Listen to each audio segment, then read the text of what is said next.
Hey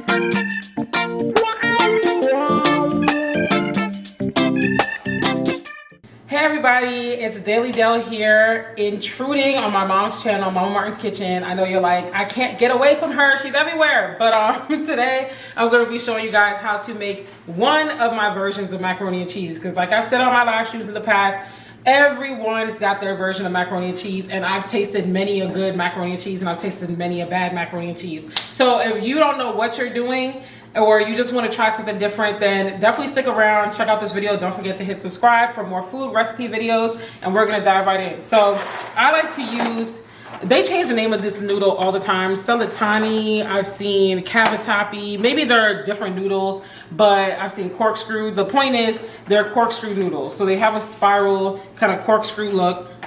And I like to use this because a couple of years ago we started buying like the ready-made mac and cheese from Costco, like not often, but you know, for events and stuff, and they use the corkscrew noodles, and I like the way it holds the cheeses and all that. Like elbows are cool, don't get me wrong, jumbo elbows are cool, shells, penne, whatever you choose to use, but I really like how the ridges in this noodle hold the consistency, and how the thickness of it holds the consistency of the cheese and everything. I apologize in advance if you hear noise. It's probably my son in the background. So that's that. So I'm gonna season it with paprika, onion powder, garlic powder, carnation milk, salt, and I'm gonna get pepper and heavy cream as well, which you'll see later on. So follow me to the sink so I can go ahead and fill the pot with water. Okay, so now I'm at the sink. So I'm just gonna not fill the pot with lukewarm, medium hot water, whatever you choose to call it. Not too hot, not too cold. So let me turn this up on. I'm just going to put maybe like a third of the way, definitely no more than half. But I'm only making one box of the noodles, and I think the box is 12 ounces if I'm not mistaken. It's not the typical 16-ounce box I usually buy when I'm buying elbows or whatever. So I'm gonna fill it to about right there. That should be enough. So then we're gonna come over to the stove, and we're just gonna put this water to boil. Now, I like to throw some oil in the water. You could put salt, and literally just a dash. Like, I don't measure, you know how we do. We put until we feel the ancestors say, that's enough. Like, you know. So I just put a dash, and I let the water boil with that. And the reason why you do that, or salt, is so that the noodles don't get too starchy or anything like that. You know, so that they're not like sticking together and really clumpy and stuff. So I like the oil, but if you want, you can put salt. But always, I prefer to add that in before it boils. Especially if you're doing salt, because if you add it in when it boils, it will bubble up. So, you know, you can add it in when it boils, but just make sure you do it cautiously and don't do it too much. All right, guys, so the water is boiling for the noodles. So I'm gonna go ahead and pour it in.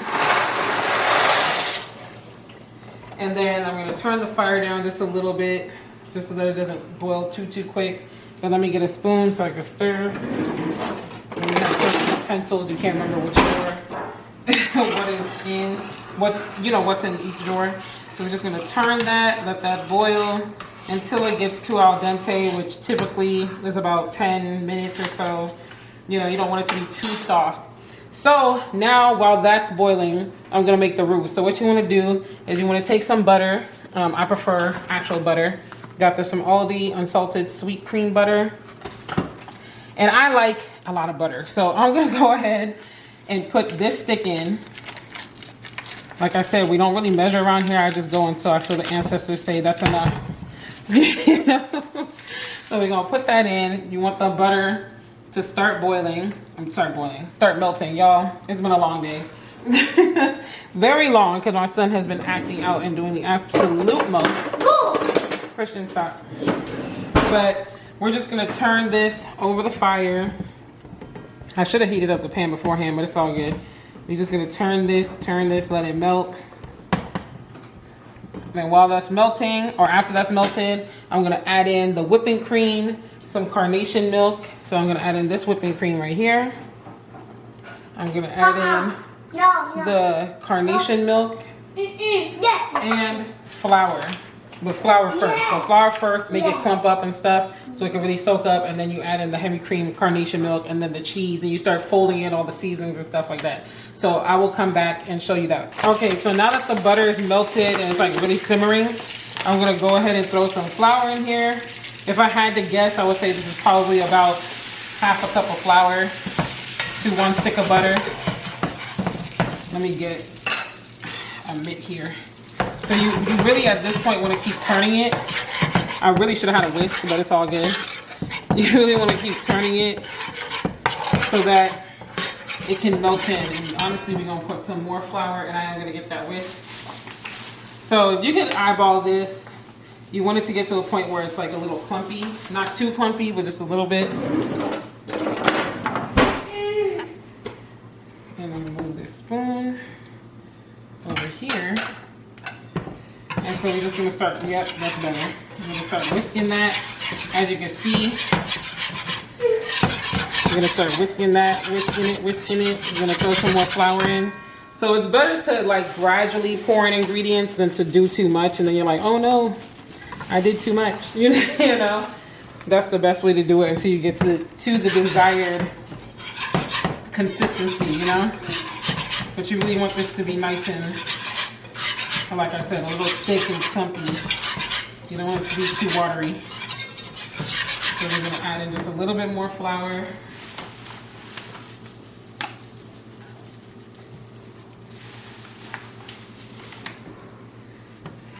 And you can see it's really starting to come like clumps now, like just a bit.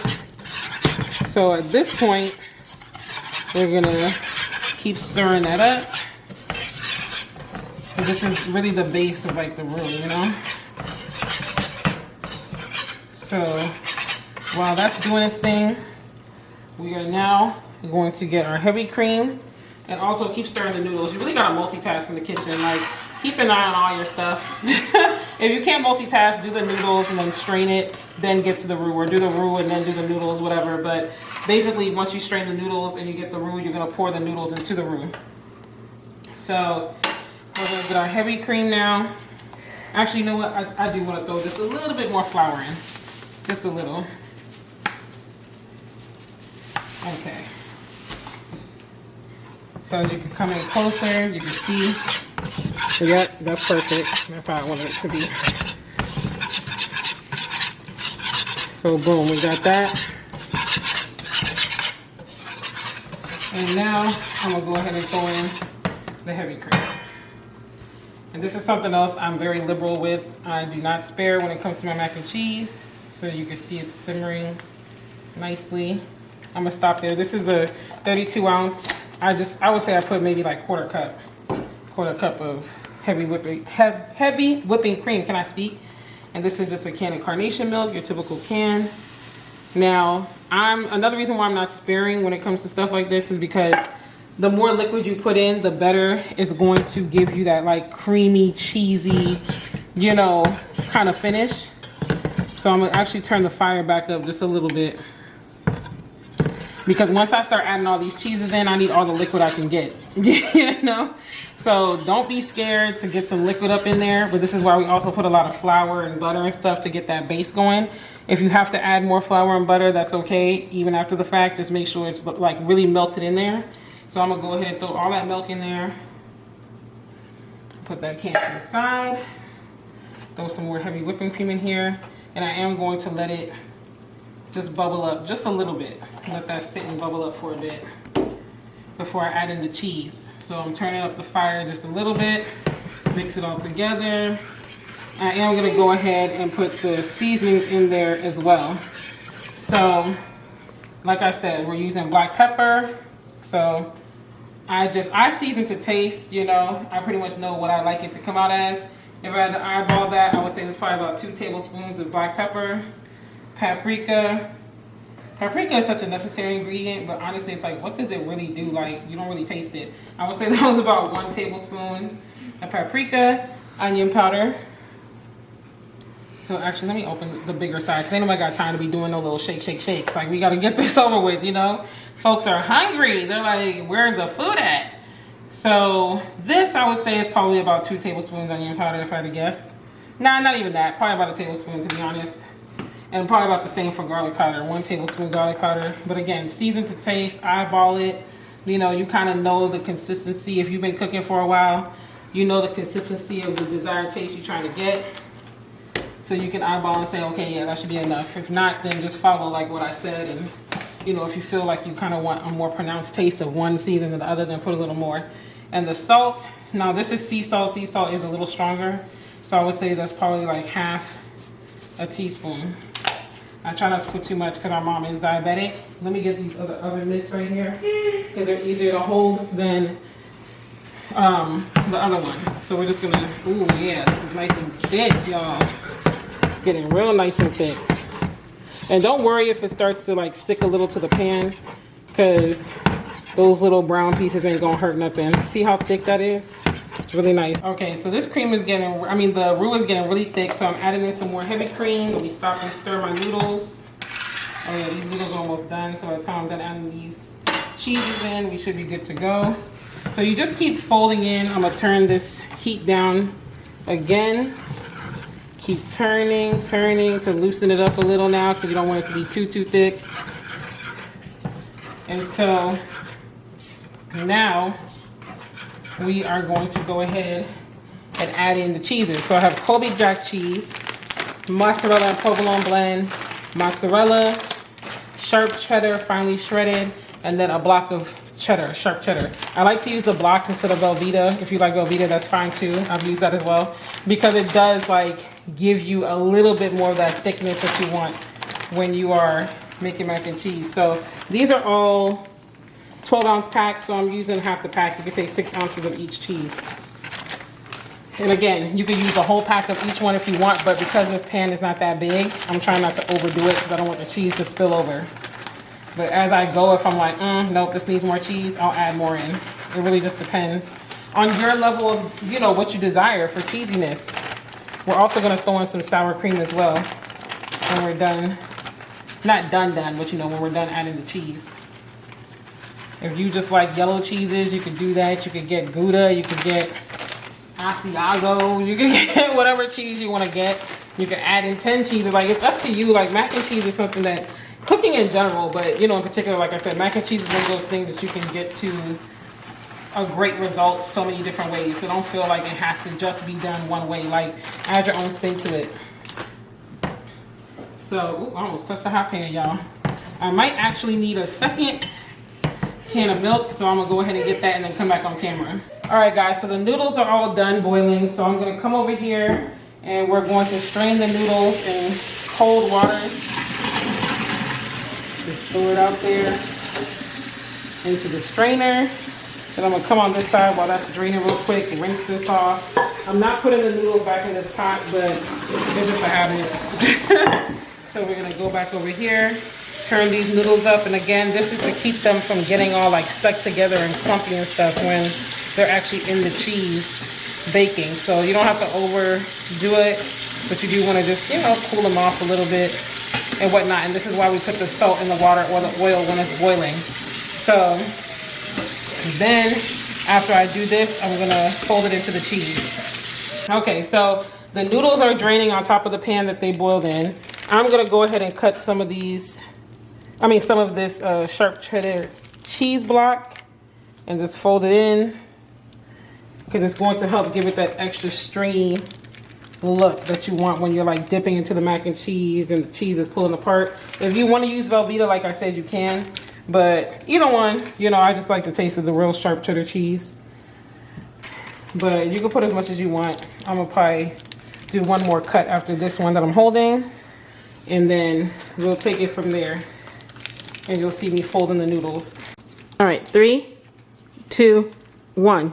All right, y'all, so I told y'all on my mom's channel, I love butter. So I'm just gonna put this much more butter in there.